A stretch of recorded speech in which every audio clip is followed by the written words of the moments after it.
वर्षाच्या होत्या तेव्हा ज्योतिबा त्यांच्यापेक्षा मोठे होते आणि त्यांचा विवाह झाला. ह्या अनाडी म्हणजे त्या शिकलेल्या नव्हत्या, अशिक्षित होत्या. नंतर एक दिवस ज्योतिबा फुले त्यांच्या कामावर होते आणि मग त्या ब्रिटिश अधिकारी होत्या, तर त्या म्हणाल्या, व्हेरी बॅड ज्योतिबा फुले, तुमच्या तिकडं फक्त महिलांना चूल आणि मूलच एवढंच आहे, बाकी शिक्षण वगैरे काहीही नाही. तेव्हा ज्योतिबांनी ठाम निर्णय घेतला की आपण सावित्रीला शिकवायचं. आणि मग नंतर ते घरी आले आणि येताना पाटी आणि खडू घेऊन आले. आणि मग तर सुरू झालं, काना मात्रा वेलांटी आकार उकार बे के बे सुरू झालं. आणि नंतर सावित्रीबाई शिकल्या आणि त्यांनी पुण्यातील भिडेवाड्यात येथे पहिली शाळा काढली. त्यांनी शाळेत जाताना अनेक लोकांचे जे करंटी लोक असतात त्यांनी त्यांच्यावर दगड धोंडे टाकले.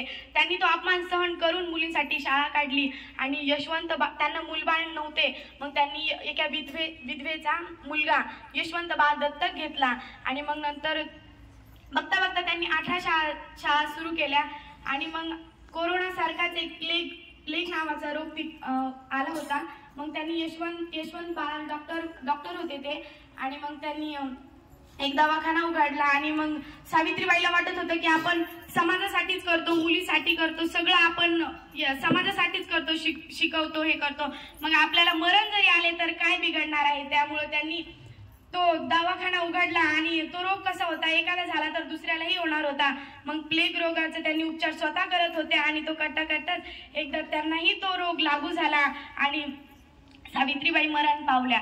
आपण महिलाला कमी समजलंच नाही पाहिजे, कारण आज जहाज चालवायला ही एक महिलाच आहे, पायलट पण महिलाच असतात. आणि पहिल्या शिक्षिका त्याच होत्या.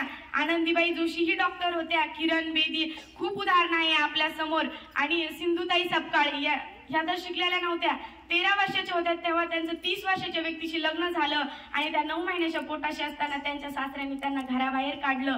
तेव्हा त्या आईकडे गेला तर आईने सुद्धा पाठ ओळवली, कारण का की त्यांचा बाप वारलेला होता सिंधुताई सपकाळचा. त्या मागे आल्या आणि गाईचा एक गोठा होता, तिथे त्यांचं बाळपण झालं. त्यांच्या पोटाला लक्ष्मी आली, लक्ष्मी म्हणजेच त्यांच्या पोटाला मुलगी आली. नंतर त्या पुढे गेल्या, त्यांना भूक लागली होती, रेल्वे स्टेशनवर गेल्या. आणि रेल्वे स्टेशन पाशी एक प्रेत चाललं होतं, एक गाव होतं तिथं एक प्रेत चाललं होतं. त्यांना इतकी भूक लागली होती, मग ते प्रेत तिथं गेलं. प्रेत वापस फिरल्यावर त्यांनी मग तिथं गेल्या त्या आणि बघितलं तर काय, ते एक मटकं फोडलेलं होतं, त्याच्यात पाणी होतं. आणि इकडे बाजूला तिथं ठेवलेलं पीठ होतं. त्या मटक्यातलं पाणी घेऊन त्यांनी पीठ ते मळवलं आणि जो इस्तू होता त्याच्यावर भाकरी टाकून त्यांनी खाल्ली. आणि मग नंतर ते एवढ्या मोठ्या झाल्या आणि त्यांनी अनाथांची माय असं ते त्यांना संबोधलं जातं. आणि अनाथांची माय झाली. त्यांनी संस्था खोलल्या. त्यांचे किती 256 जावाई, 306 का कितीतरी सुना आहेत. खूप त्यांचं सारं कुटुंब आहे. त्या अनाथांची माय म्हणून हे होतात. आणि मग त्यांनी ना तिथल्या लेकरांना काय वाटलं असतं की यांनाही मुलगी आहे, त्यांनाच जास्त लक्ष ठेवतात, त्यांच्यावरच लक्ष ठेवतात, आमच्यावर लक्ष ठेवत नाही. त्यामुळे त्यांनी स्वतःची मुलगी दत्तक दिली. अशा आपल्या सिंधुताई सपकाळ होत्या.